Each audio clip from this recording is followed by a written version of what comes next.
Okay, look, we have. I mean, there's been a police raid. 6 police officers go into the White Hart Inn in Grays in Essex because they are displaying, I think it was around 15 dolly toys.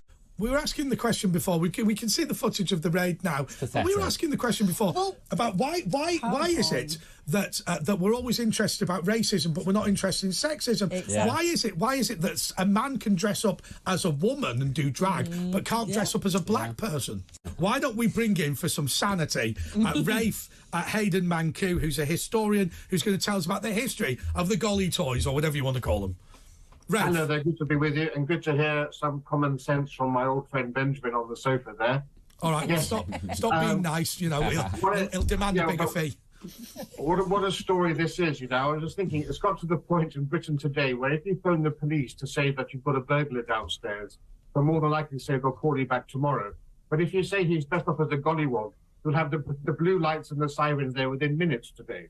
So yes, I don't care for gollywog personally, but historically, I'm sure some of you too grew up with them, with their toys. I grew up with them in Enid Blyton's Big Ears and Noddy stories. And certainly in Britain and Australia, they still have a much more affectionate connotation than they do in America, say. But, you know, the end of the gollywog has rightly come. But the issue, I think, isn't really whether gollywogs are offensive. Clearly, they are offensive for some people. It's whether gollywogs should be displayed or not. And that's really a personal matter. It's not a criminal matter. It's not a matter for the police or law. It's a matter for the actual individual customers of that pub and their personal taste. They can vote with their feet if they want to see that. Let me just ask you this, because I think it is important to put the other side.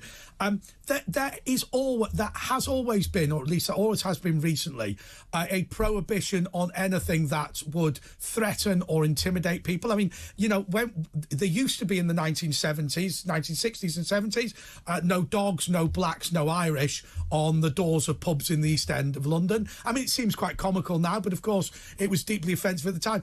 Even though those pubs were privately owned, there was still a view that sort of behaviour was inappropriate. What happens if I were to say to you that displaying these is racist and it is discriminatory against black people, and that has always been rules that prohibit that sort of discrimination?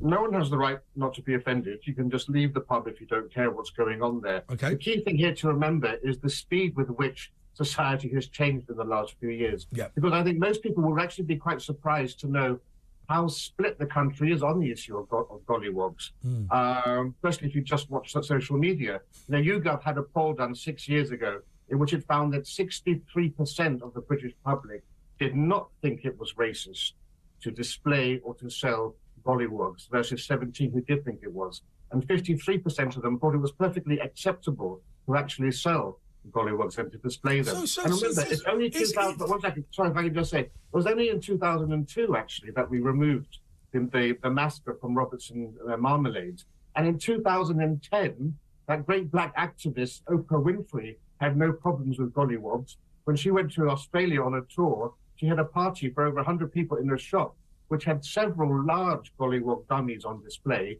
and her team went there in advance and they just asked for one of them to be removed, who was dressed up as a Deep South washerwoman mammy, but they were quite happy to have all of these others on display. And that was just in 2010 with Oprah Winfrey.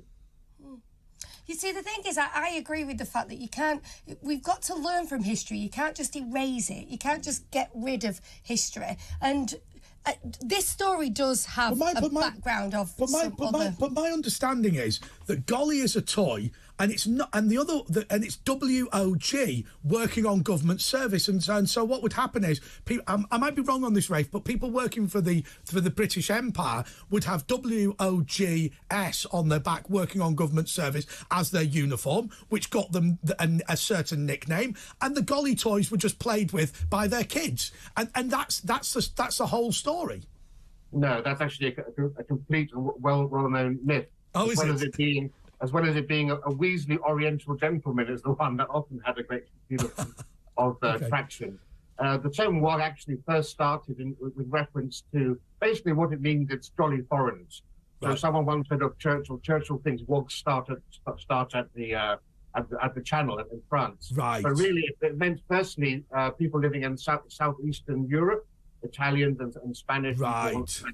But then it went on to Indians. It's really Indians who were, and in fact, you have famously in Back to the 40s, 40 Towers, the major using that term about an Indian person too. So there's never been a connection between that term, if I can say it, and black people. Okay, well, we're going to have to... Can I just very quickly the Gollywog is clearly a reference to the minstrel shows. It was clearly the way that they're dressed and the stereotypical features. They're definitely racial features of a black person. Yes.